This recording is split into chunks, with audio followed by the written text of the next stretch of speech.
বাংলার মানুষের মুক্তি অর্জন হওয়া পর্যন্ত আমাদের লড়াই অব্যাহত থাকবে। বলছিলাম, জামাতে ইসলামী যদি আল্লাহর ইচ্ছা এবং জনগণের ভালোবাসায় বাংলাদেশের মানুষের সেবা করার সুযোগ পায়, তাহলে মালিক হবে না, সেবক হবে ইনশাআল্লাহ। আজ আমি ঘোষণা দিচ্ছি, লক্ষ জনতাকে সাথে নিয়ে বাংলাদেশ জামাতে ইসলামী থেকে যারা আগামীতে সংসদ সদস্য হিসাবে নির্বাচিত হবেন, আরে আপনারা কথা বন্ধ করেন, আপনারা কথা বন্ধ করেন, সবাই বসে পড়েন, সবাই বসেন, বসেন, কেউ দাঁড়াবেন না, সবাই বসেন। যদি আল্লাহর ইচ্ছায় জনগণের ভালোবাসায় বাংলাদেশ জামাতে ইসলামী থেকে সংসদ সদস্যরা নির্বাচিত হয়ে সরকার গঠন করেন, তাহলে কোন এমপি, কোন মন্ত্রী আগামীতে সরকার কিন্তু প্লট গ্রহণ করবে না। কোন এমপি এবং কোন মন্ত্রী ট্যাক্সবিহীন কোন গাড়ি চড়বে না।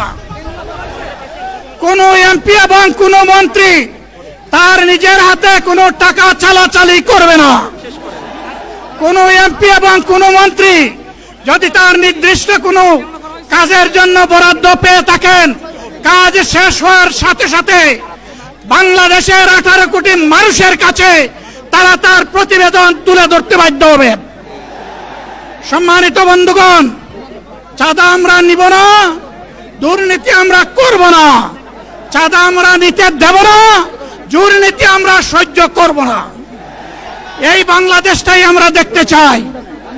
যুবকদেরকে আমরা স্পষ্ট ভাষায় বলতে চাই, বন্ধুগণ, তোমাদের সাথে আমরা আছি। আমি আজকে জামাতের আমির হিসাবে এখানে কথা বলতে আসিনি। আমি এসেছি বাংলাদেশের 18 কোটি মানুষের একজন হয়ে কথা বলতে। আমি শিশুদের বন্ধু, আমি যুবকদের ভাই, আমি বয়স্কদের সহযোদ্ধা, আমার বোনদের আমি ভাই। সুতরাং তাদের মুক্তির জন্যই আমি দায়িত্ব নিয়ে আজকে এখানে দাঁড়িয়েছিলাম। আল্লাহর ইচ্ছা শরীর আমাকে সাময়িকভাবে সহযোগিতা করে নাই, এটাও আল্লাহর ইচ্ছা যে এখন আল্লাহ আমাকে কথা বলার সুযোগ দিচ্ছেন। আমি বলতে চাই, বাংলাদেশের নির্দিষ্ট কোন শ্রেণীর মুক্তির জন্য আমাদের এই লড়াই নয়। রাস্তার একজন পরিচ্ছন্নতা কর্মী, চা বাগানের একজন শ্রমিক, রক্ত পানি করে ঘাম জড়ানো আমার একজন রিক্সা চালক ভাই মাঠে ময়দানে বাংলাদেশের মানুষের মুখে যারা এক মুঠো ভাত তুলে দিতে চায়, আমার সেই কৃষক বন্ধুটি, আমি তাদের হয়ে আজকে এখানে কথা বলতে এসেছি। আমি কোন অভিজাত শ্রেণীর হয়ে এখানে কথা বলতে আসিনি। আল্লাহ তাআলার অশেষ মেহেরবানি, আজীবন সকল রক্ত চক্ষুকে উপেক্ষা করেছি, জেল জুলুমের পরোয়া করি নাই।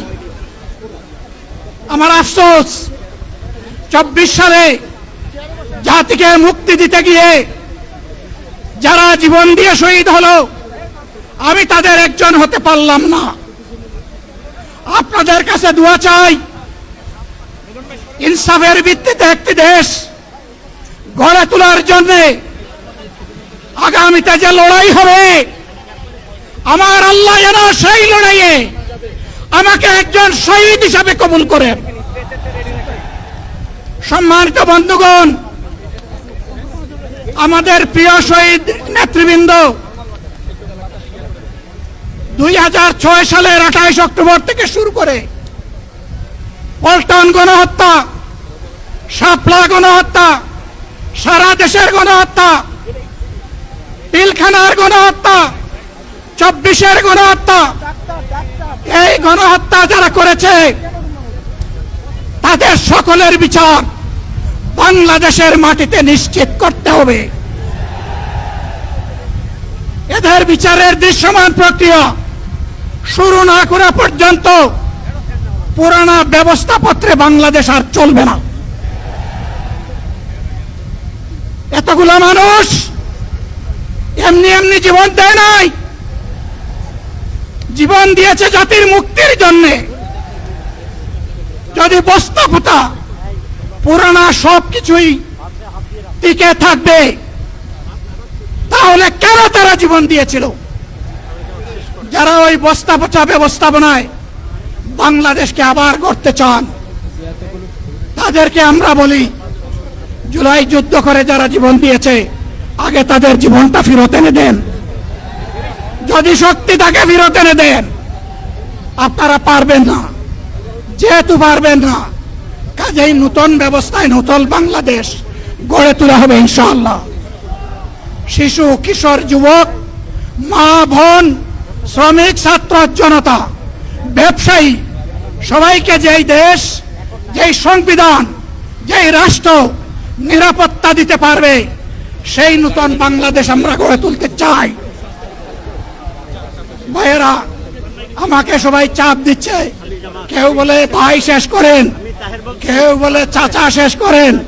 আমি তাদেরকে নিশ্চয়তা দিয়ে বলছি, আমার মৌত আমার আল্লাহ নির্ধারিত সময় থেকে 1 সেকেন্ড আগে হবে না, এবং হায়াত যা দিয়েছেন তার 1 সেকেন্ড আগেও আমি যাব না। অতএব মহান আল্লাহর কাছে আবারও তৌফিক চাই।